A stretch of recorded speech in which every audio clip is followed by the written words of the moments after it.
The bodies of mostly women, children, even babies killed in Eastern Democratic Republic of Congo.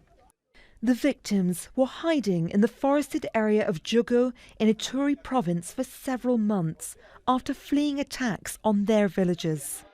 A regional government official blamed the armed group Codeco for carrying out Monday's raid. And 24 hours earlier this happened. Bodies strewn among the burning embers of a village, mostly women and children, again the majority of the dozens of victims. They were killed in an attack by another rebel group during a raid on the Camp Blanket gold mine in Ituri. A regional monitoring group says fighting has scarred the regions of Ituri and Northern Kivu for decades. But it's getting worse, with Codeco and the Allied Democratic Forces armed groups accused of massacres.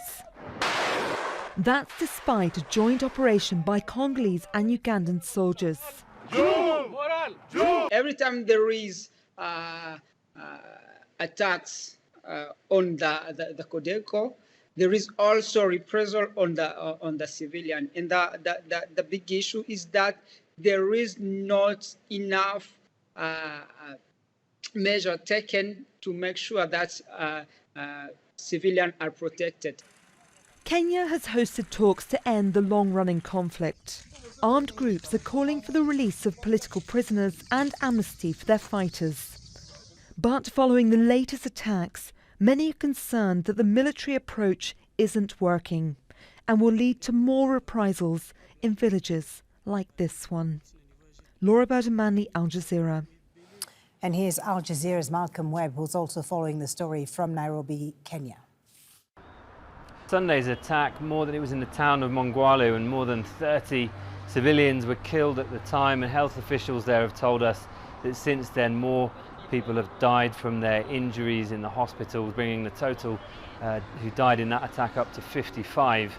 And then on Monday night into Tuesday morning, in a separate attack just about 25 kilometers from there, in a camp for displaced people, around 14 or 15 people were killed. That's what we've been told by rights groups and conflict monitoring group and civil society activists in that area. And we've seen video of the people who were killed in that attack, the bodies of women and children. Much of it's too strong to show.